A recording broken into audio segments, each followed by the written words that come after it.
So Atishi is an MLA and a cabinet minister in the Aam Aadmi Party government in New Delhi.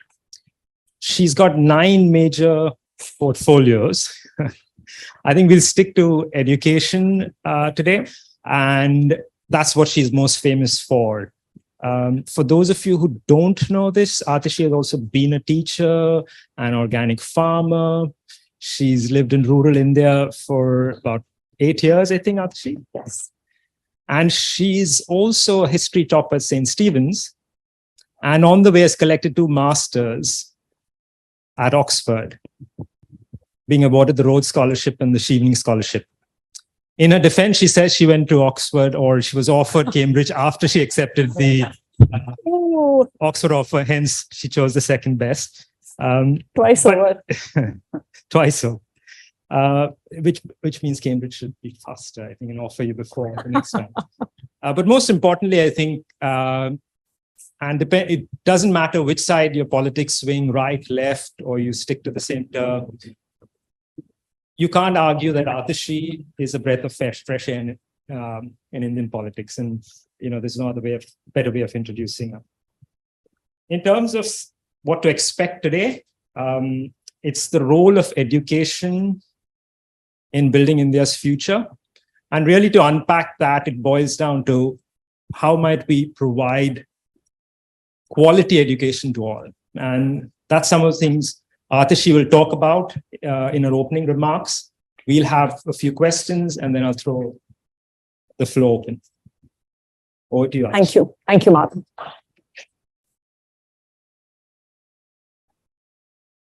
Thank you for the enthusiastic applause for the session in the graveyard shift.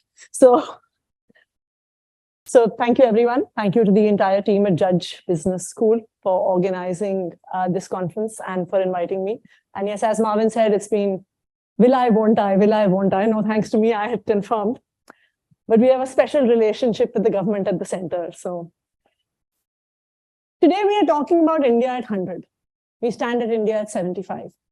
And this, I think, is a great moment for the country as a whole, and especially for young people who are mostly sitting in the audience here to think about this question. Because primarily the onus of building India at 100, building India at 2047, lies with many of you. And I think that this is a time to think about where we have come so far, why we have come where we have come, and how really we can change things if we want to move forward as far as the country is concerned. I remember when I was in school, which is now many, many years back, and I remember that when we were in school, in social science, economics had been introduced just in those years. Before that, you used to have history, geography, and civics. And I think around the time when I was in school, which is now around 25 years ago, that economics was also introduced as a subject in the social science textbook. And then I remember I think it was probably the opening chapter of the economics textbook in class 9 that talked about countries being divided into 3 categories. There are countries whose economy is developed, there are countries whose economy is developing, and there are countries whose economies are underdeveloped. And India was placed in number 2 category. India was a developing country. It was on the way to being developed. And when I was in school in grade 9, my textbook, if I remember correctly, or if not my textbook, definitely the narrative of the time said that India will definitely be a developed country by 2020. Now 2020 has come and 2020 has gone. And while we are given a lot of media narratives about how India is growing, sometimes it's shining, sometimes it's a $1 trillion economy. And we are often told that India's GDP has now crossed the $3.5 trillion mark. We are told that India is the fastest growing G20 economy and many other such pieces of information. But the reality, frankly, is far more worrying and underwhelming than that. And I think that a better indicator, which really tells you about the state of the country, is the Human Development Index. Now, what is the Human Development Index? It is this index that the UNDP, the United Nations Development Program, comes out with, I think, every year or every other year, that looks at education, healthcare, employment, malnourishment, the opportunities that women have in any country or any society, And it develops an indicator on which 191 countries, I think, participate. India ranks 132 out of 191. This is India at 75. And I think that a lot of countries, which we regard, especially our neighbors, in comparison to whom we consider ourselves far more developed and far more economically ahead of, are much ahead of us are in these indicators. This includes Bhutan, this includes Sri Lanka, this even includes Bangladesh, which has a higher ranking on the Human Development Index than India does. We are told that India has the largest number of billionaires, growing billionaires. And the number of billionaires grew from 102 to 166 between 2020 and 2022. But there's another figure also that grew from 2020 to 2022, and that is the number of hungry people in the country, those who do not have enough food. And that number in the same period, when the number of billionaires was going up, went from 19 crores to 35 crores. India, if I may tell you, is the second largest producer of food in the world. And yet, it is the country where the largest number of people are malnourished, undernourished, and do not have enough food. So while there is a story out there of a growing India, a shining India, a developing India, there is definitely another story of the reality of the 140 crore people of this country who do not have access to education, to healthcare, to water, to nutrition, to employment. In fact, I was looking at this data before I came to speak here, and 1% of India's, the richest 1%, own 40% of India's wealth. And the bottom 50% of the population put together owns 3% of India's wealth. So while the Indian economy may be growing, while the GDP may be growing, it is very clear that there is a very, very small number of people, the growing number of billionaires that we refer to, who are actually able to take advantage of this growth.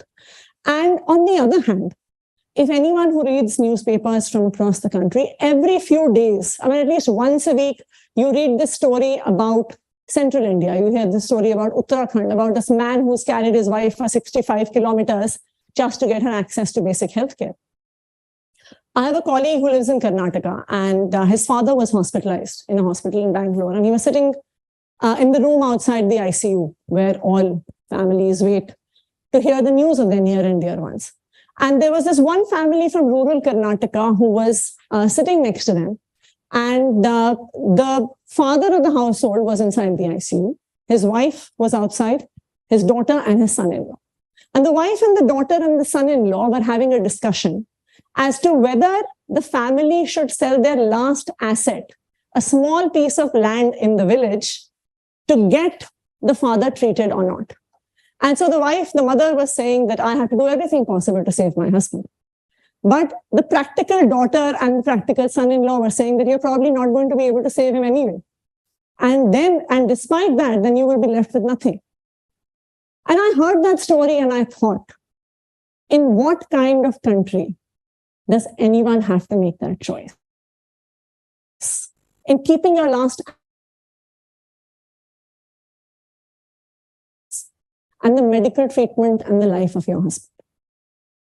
And I think this is very much the reality of the country that we live in.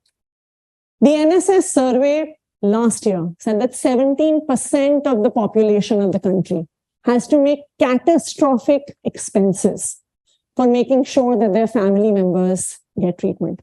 This is a government report that uses the word catastrophic expenses. You look at education. Every year, there is an ASAR report that is released, which tells us that 50% children who go to school don't know how to read and write. You have an exodus of families who are taking their children out of government schools and putting them into private schools. And an average family in India is spending 30% of their income in educating their children. The average number for every family is almost 32,000 rupees per annum that is being spent in providing private education to their children. There are 4.8 crore unemployed people in India. That is probably more than the population of many European countries. So India at 75, I think, is a place where we need to be concerned. India at 75 is a place where we need to fundamentally think that what has gone wrong, because obviously there is something fundamentally amiss. Now, if you look at India, there are many countries in the world which lack natural resources, which exist in difficult conditions, and you think, okay, maybe that is the reason able to develop. Now, if you look at India, you look at its history, you look at its civilization, and you think, what is it that India does not have? It has everything. If you look at natural resources, India has more natural resources than many countries of the world put together, right? So it has natural resources, it has fertile land, all things that you need for the country to develop. Number two, people. And there's no doubt that Indians are some of the most talented people in the world. You pick up the list of CEOs of some of the biggest companies in the world, and most of them are Indian. You have people of Indian origin who are now taking political offices across the world. You have Indians who have gone, be it UK, be it Europe, be it United States. You've had Indians who have gone with absolutely nothing and become entrepreneurs, have done extremely well. So what has gone wrong? My hypothesis for you today is that what really has gone wrong in India is the politics of the country. And what is wrong with the politics of this country? One thing that is wrong, and I was discussing with some of you whom I met yesterday evening, is that a lot of people like us, young people like you, educated people like you, all of us in India think that politics is a bad word. You think that politicians, of course, are everyone's favorite pet. Politicians are everyone's favorite pet hate. That everything that is wrong with the world is because of politicians. And what happens is that in India currently, who goes into politics? I don't want to speak about everyone and don't want to make it a very individual specific issue, but it is mostly the dregs of society that go into politics in India. But it is these very people who make all the important decisions related to our lives. What kind of education we'll have, what kind of healthcare will we have, are women safe when they step out of their homes? What kind of jobs are we going to have in the country when young people like you finish their education? So what have we done? We have basically left the most important decisions of our lives in the hands of the worst kind of people. And this is the reason why most of us, when we sit over dinner, when we go for a morning walk, after some point we just say, bhai, is desh ka to kuch nahi ho sakta. Nothing can change. This is a common refrain that all of us hear. Why is politics the way it is? The politics is the way it is because as on today, politicians have no incentives to do something good. What do politicians think? That come elections, we will play the caste card. You just need to have the right combination of who is our voter base, what kind of candidate you have, what kind of population you have. If you're the right caste card, you will win elections. There is another kind of political party which knows it just has to polarize the elections just before it's time to vote, and their religion will be in danger. And that obviously is enough reason for people to go out and vote. A third and much simpler strategy is what has been adopted for years, is the money and liquor card. That before the elections, you distribute money, you distribute liquor, you ask people to come and vote for you. Now, if politicians, and they have been winning elections on each of these formulas, then they think that the only thing you have to do is play the caste card, play the religion card, or gather enough money, and you will win the next election. What is the point of doing work? What is the point of giving a good education system, a good healthcare system, a good public delivery system? And so this is the reason why at 75 years of Indian independence, it actually, I feel, makes no difference which party comes into power, which party goes out of power. You have one prime minister and a second prime minister, you have one chief minister and a second chief minister. But the lives of ordinary people have not changed in 75 years. And I think this is the reality that all of us need to accept. So how will this politics change? Has this politics changed? Is the fact that someone like me, a politician, mean that something has changed in this country? Is it the fact that now you have a lot of young educated people who are now considering that is politics an option? Has something changed in this country? I think it has changed. And I think that the change in politics has had a very unusual and unlikely protagonist. A man who is 5'5" tall, who is by training an engineer, by profession a bureaucrat, at some point of time said that I want to change how politics is done in this country. Now, you may love Arvind Kejriwal or you may hate Arvind Kejriwal. But the fact is that Arvind Kejriwal and Aam Aadmi Party have changed the politics of this country. And how have they changed the politics of this country? For the first time in India, politics is being done on governance. Politics is being done on delivery. After being elected as chief minister for the second time in 2020, and then after 5 years being in power, when Arvind Kejriwal goes to the people of Delhi and asks them to vote for him, it is, I think, for the first time in India's democratic history that I have heard a politician say, and I'm going to say it in Hindi and then translate it afterwards for those of you who don't understand, कि अगर मैंने 5 साल में काम किया है तो मुझे वोट दो, अगर मैंने काम नहीं किया है तो मुझे वोट मत दो. In English, that translates as, if I have worked in the last 5 years, then vote for me. Otherwise, don't vote for me. And this is something that I don't think Indian politics has actually heard in many, many years. What defines the work that an Arvind Kejriwal or the Aam Aadmi Party government has done? It's actually very simple. And which is what makes me think that maybe a dream of a better India at 100 is not a very complicated dream. I think the answer lies in the name of the political party, Aam Aadmi Party. It's the party of the common man. And I think that just that aim, that we are looking to make the lives of ordinary people better. See, ordinary people don't have very complex wishes, complex desires. What do people want? And this is what governs our own lives and our personal decisions. We want our children to have a good education. We put in all the effort in the world to make sure that our kids have a good future. We want that if our parents fall sick, we should be able to take care of them and afford them the healthcare they need. We want that if I step out of my home, I should feel safe, I should feel secure.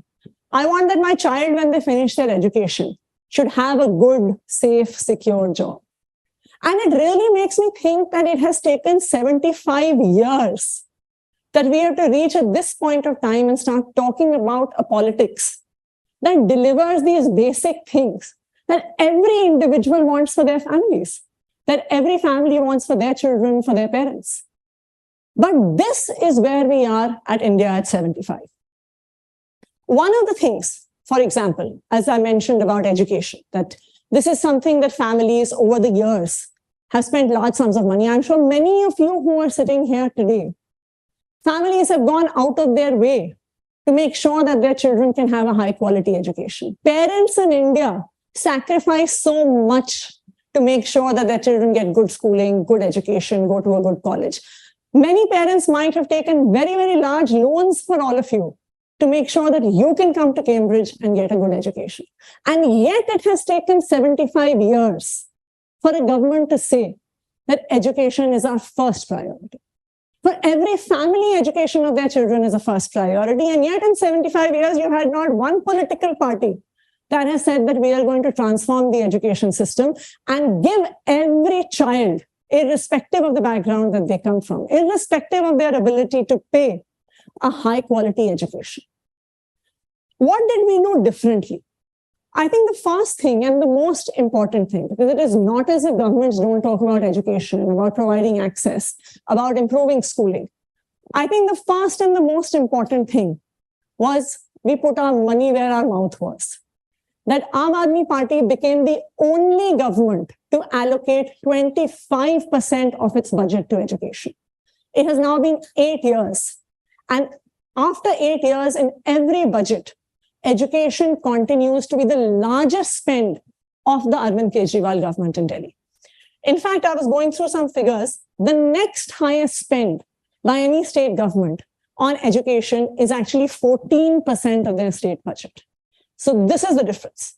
And if you look at the national government, it is spending only 2.4% of their budget every year in providing students a high quality education. And this is the reason why families have to do what they do, take the loans that they have to take, make the sacrifices that they have to make, because their politicians, their governments are not doing their job and are not spending the money that they have to. Healthcare, for example. Again, All of us go out of our way to make sure we have proper health insurance, so that if anyone falls sick, we have access to the best healthcare. Health has been the second highest spend of the Delhi government now for the last 8 years, with 12% of the budget going into providing high quality healthcare. The next highest state government spend is 6%, and the national government is spending a whopping 0.69%, under 1% of its budget on healthcare. Now, we may have started working over the last few years on improving education, on improving healthcare. In 2015, we started talking about how we are going to make government schools better than private schools. And frankly, most people used to laugh at us. They used to think, bhai, aise thodi hogi politics. One, you're not going to be able to do it. And number two, the naysayers would say, that this is not going to bring you political dividends. And the reason I think that Aam Aadmi Party and the work that the Delhi government has done has been a landmark in Indian politics and Indian democracy, because it has made education into a political issue. And not just has it made it into a political issue, it has made it into a political issue that brings dividends. So when Aam Aadmi Party contests in elections on the education plank, and after a 5-year tenure, Arvind Kejriwal comes back to power with 90% of seats in the Legislative Assembly, then all other governments also then start raising their head and thinking, "Acha, maybe hame bhi school achhe karne chahiye." That is par bhi vote milta hai. And I think this really, then can one change the politics of this country to empower every citizen, to give access to education to every citizen, to give access to healthcare to every citizen? This is going to decide the future direction in which our country goes. See, it is not as if all merit, all talent lies with people who have resources. If you do not give access to education, access to healthcare to every citizen of this country, then you are leaving out a talent pool of 70%, 80%, even up to 90% of the people of this country. And so I will close with my opening remarks with just one thing. I think that at this point of time, the country has two models before it. One model, which the Aam Aadmi Party has been presenting in the last 8 years, is of a party, of politics, of a government that is looking to empower every citizen of the state by providing them access to education and therefore giving them the power then to solve the problems that come before the country. You have a second model, maybe the dominant model in this country, of a party in power in the central government that is looking to disempower every individual and every institution and centralize powers in the hands of one individual. You have a democracy and you have democratically elected governments that are being thrown out of by all kinds of means, the famous buying and selling of MLAs. You have agencies like the CBI, like the ED, putting all opposition leaders in jail. And I think the Aam Aadmi Party faces that more than anyone else. You have the fact that, which is what I was referring to in the earlier discussion, an ordinance that is brought into power, brought in by the central government, that takes away the power of a duly elected government. So now I think when we look at India at 75 and moving towards an India at 100, this is what we need to decide. Do we want a model that empowers every citizen, gives education, gives access to healthcare, give access to basic facilities to every citizen of this country? Or do we want a model that is taking away power, taking away empowerment from everyone? Thank you.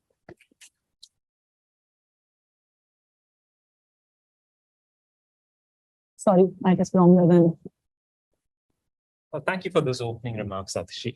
I want to shift specifically to education. Yeah. Quickly summarize in your own words some of the successes, or what's the success of the Delhi model. But then quickly move to part B and part C. So in terms of what next. So if you were to summarize the success of the Delhi education model, what would you say? So first of all, I would say that I don't think it's a shift. I think politics and education are actually very closely linked to one another. And I think that the reason that our children have not got high quality education in 75 years is because education has not been at the center stage of politics. And I think that bringing education, bringing healthcare to the center stage of what governments have to deliver is really the most important achievement that we've had in the last 8 years. When in 2015 we came into power, Delhi government schools were like all other schools across the country. You enter the school, you can smell the toilet that's 50 meters away. There's no teacher in the classroom. They've probably been sent out by the government for some task. Fans are broken, lights are broken, children don't have desks to sit on.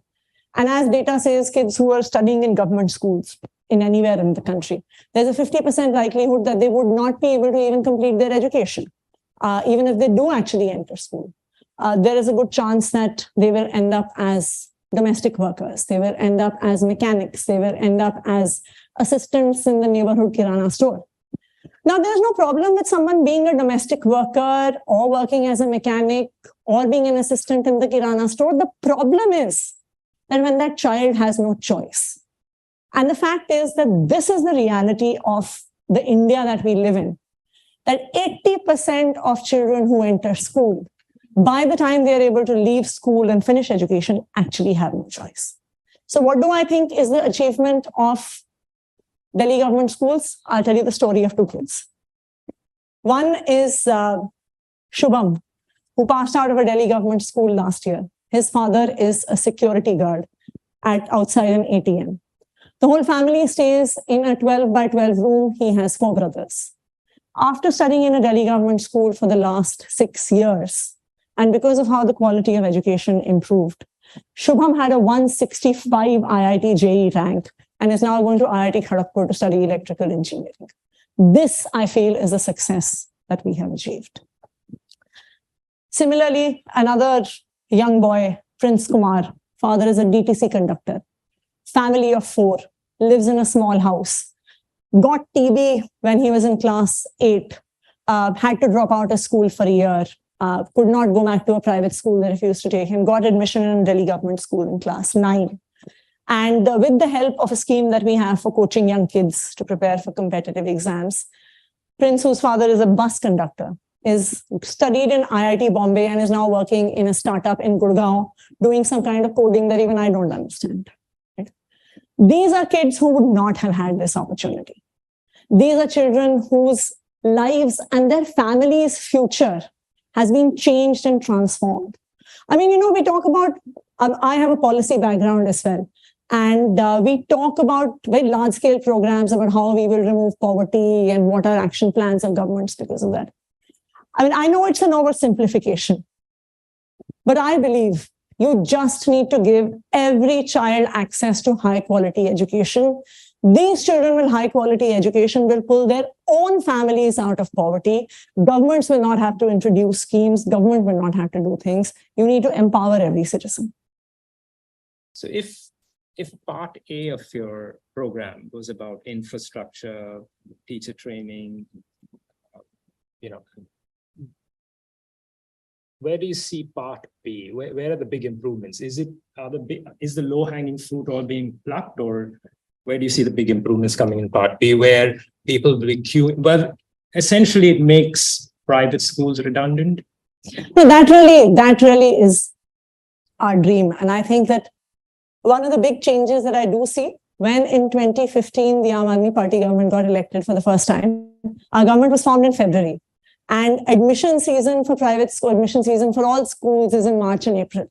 And we used to get so many phone calls asking that, help us get admission in this private school, help us get admission in that private school, help us get admission in third private school. And now, this is as a great matter of pride, I would say that when we opened out admissions for our schools of specialized excellence, which are schools from grade 9 to 12 with different specializations like STEM, performing and visual arts, humanities, high-end 21st century skills. When we opened out admissions for 4,800 seats, we got 92,000 applications. And we had then the famous sifarish coming in for the fact that ye Delhi Sarkar ka school hai, hame usme admission dilwa do. And I think this really is the shift that we have to make. Delhi has a peculiar challenge.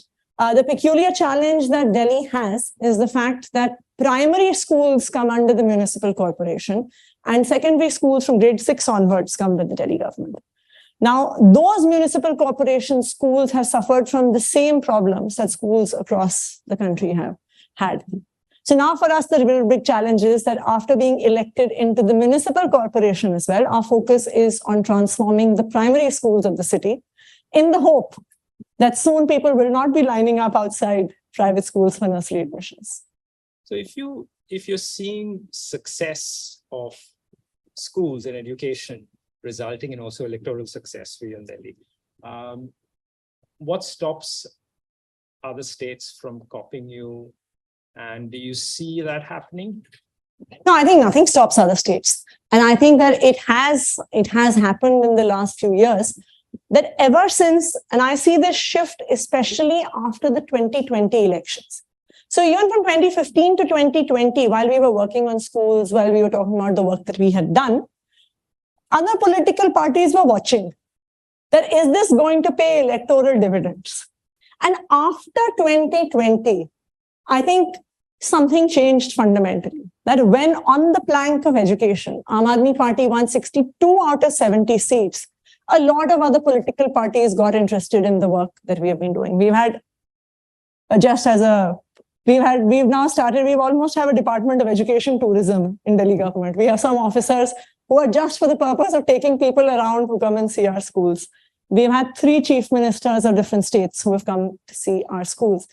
But my biggest achievement is the fact that when Aam Aadmi Party contested the Gujarat elections, where BJP had been in power for 27 years, we forced the Prime Minister, the Home Minister, and the sitting Gujarat Chief Minister to actually go into a school and get themselves photographed inside schools. They had never visited schools in 27 years.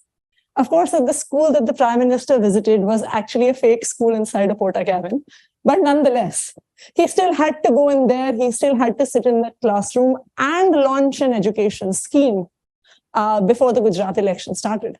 And I think that really is our success. If all political parties in all parts of the country begin to see education, begin to see healthcare as planks on which they're going to contest elections, then I think India at 100 would be a good place to be in. That's a good way of ending this Q&A because it ends on a note of optimism. You laid the plank for what ails education, but you've also showed very briefly the Delhi playbook and given us a sense of people wanting to replicate that, seeing there's electoral gains to be made and wanting to replicate in other states. So if AAP itself doesn't go into all of those states, you can have others copying that model. I'll throw open the floor to questions. I expected a lot of hands to go up. So what up, please?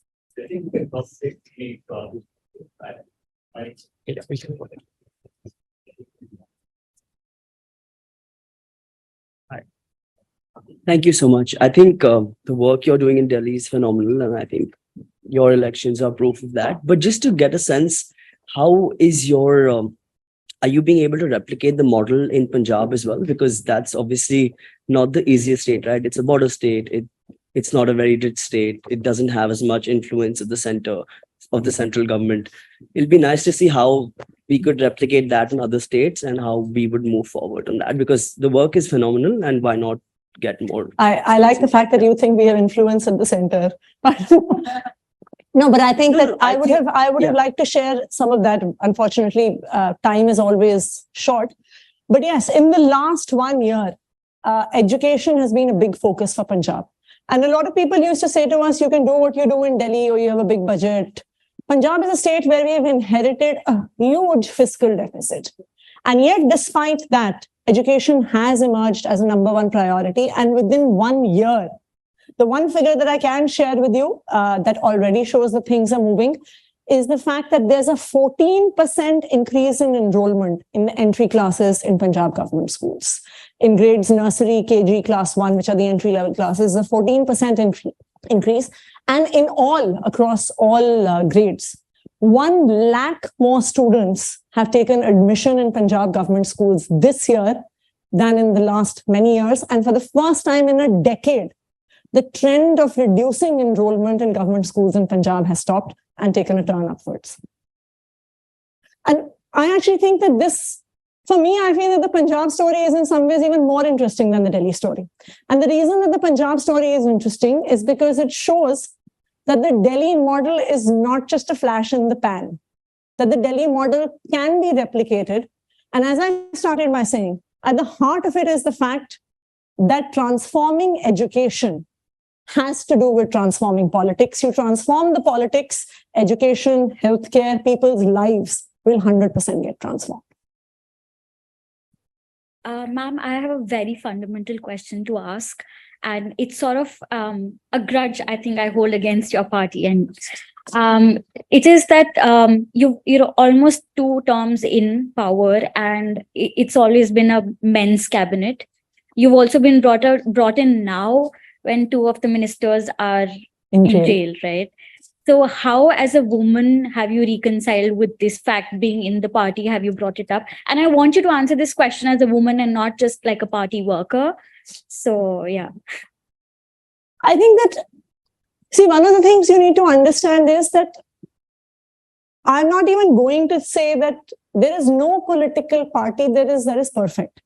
Aam Aadmi Party, like many other political parties, has many flaws and many shortcomings. You have mentioned one. I can probably tell you 100 more because I'm on the inside and I know what happens on the inside. But at the end of the day, how do you judge a political party, right? You judge a political party by the work that it does. You judge a political party in comparison to what has been done before that. And if you were to see Aam Aadmi Party, I think that frankly, someone like me had never thought about getting into politics. The fact that I am a politician is a miracle. Like, I come from a middle-class family. My family has no savings, no wealth. I have no political lineage. I had no intention of coming into politics. And yet today, I am a leader of Aam Aadmi Party. I'm an elected representative. If you look at conventional political parties, forget making me a cabinet minister. There is no political party in this country that would give someone like me a ticket to contest elections. Because by all conventional calculations, I would be a failed candidate because I would fill no equations of caste, of gender, of religion, of this part of the country, of the language that I speak. And yet, Aam Aadmi Party does not just have me, but it has many, many, many more people like me who were never into politics, who don't come from well-off families, whose caste equations, whose community equations, whose linguistic equations have nothing to do with the constituencies from where they have contested elections, from where they have won elections, and some of them not just once, but twice and thrice as well. So I think that you have to look at the trajectory of any political party from where society is starting. No party is going to be perfect, no policy is going to be perfect, no government is going to be perfect. But I think we have to decide when we make a choice about whom we support, whom we vote for, that are they really fulfilling the promises they came out there to make? And I think definitely I would say that about Aam Aadmi Party, that it is trying its best. Okay. Can I ask a question? Since it's there. Thank you for the session, ma'am. I am an MPhil candidate and I'm studying education, and my research is with some of the fellows working with Delhi government schools and mainstream government school teachers as well.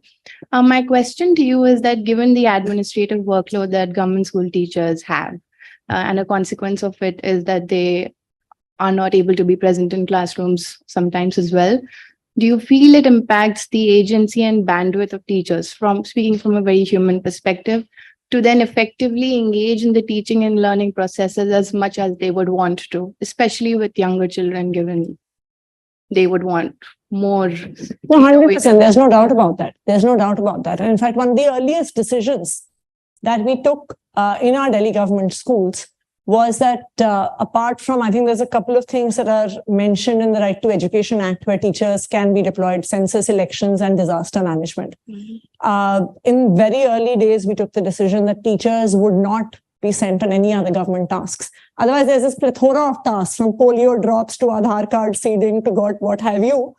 And the problem with that is not just that it affects the classroom, it gives a message to the teachers that the quality of education and what you do in the classroom is not the priority. The priority is the multitude of other tasks that the governments have. And there are many other things giving that message. If you can't provide drinking water, if you cannot provide a blackboard, if you cannot provide a chair for the child to sit on, then how are you expecting that the teacher is going to do a good job? Their attitude is like, "Pehle aap to apna kaam karo, phir hame apna kaam karne ko kaho." I actually think that we need to fundamentally relook at higher education in the country, because right now you have a very large. I in fact feel that maybe the number of people who are entering higher education can actually be lesser rather than greater, because you have most people who are entering higher education with the hope that their degrees are going to get them jobs. But the fact of the matter is that most people who are coming out of higher education continue to be unemployed for years. The chowkidar in my colony had 1 BA and 3 MAs in 3 different subjects from some private universities across the country, right? And he is working as a security guard. So there is this promise that higher education is going to provide jobs, which it doesn't. Then people spend years after that. They spend at least 7 to 8 years preparing for government exams, which they don't make it through. And by the time you have a large part of the population that hits the age bracket between 28 and 35, do they actually begin to realize that we need to maybe be self-employed, start our own work, maybe get a small job somewhere? So I think what we really need to do is fundamentally transform what is it that we are teaching in our education system to make students prepared for livelihood, for an economy. And one of the things that we have been trying in our schools is this program called Business Blasters. I don't know if you've heard of it, but if you do get a chance to have a look, where we give kids from class 11 and 12 2,000 rupees seed money. Now, 2,000 rupees seed money may seem very silly. What is anyone going to do out of 2,000 rupees? But kids actually then with that 2,000 rupees get to make groups of up to 10 students and start their own startups with whatever amount of money they have. So if it's a group of 10, you have 20,000 rupees. And so whatever profit they make, they get to keep themselves, right? And of course, any loss the government absorbs because we don't ask for their initial seed money back. And the kind of ideas that the kids have come up with are amazing. You would think that what are kids going to do with this? They have come up with businesses where they make dark chocolates. They've come up with businesses where they have traditional arts and crafts. They have come up with, there's someone who is manufacturing Bluetooth speakers. There is a group of kids that have used their seed money to make a product called biothene, which is a substitute for polythenes and can be used for eco-friendly, sustainable packaging. These kids have then gone out there and actually got investments from real-world investors. And before they have finished school, they have set up their own private limited companies. Who is going to stop these kids from ruling the world, right? There's this one group of kids I mentioned, they were manufacturing Bluetooth speakers. And when an investor asked them that you're only a group of 6, why should we invest in you? We don't think you have the capacity to expand your business. And that girl with great confidence said that we are going to hire 6 electrical engineers out of IIT Delhi. This is a girl who's studying in grade 12 in a government school.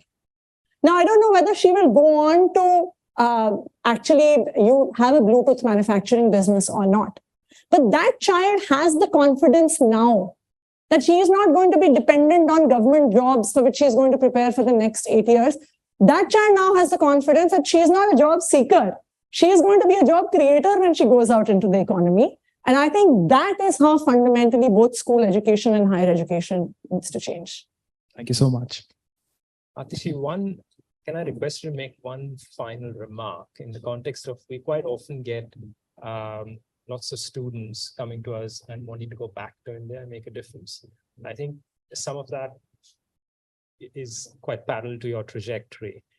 Is there any advice you'd give young students who've had the Cambridge experience wanting to go back and make a difference in India? I would say definitely do it. I think that there is no other substitute to want to doing something meaningful with your life. I have so many friends.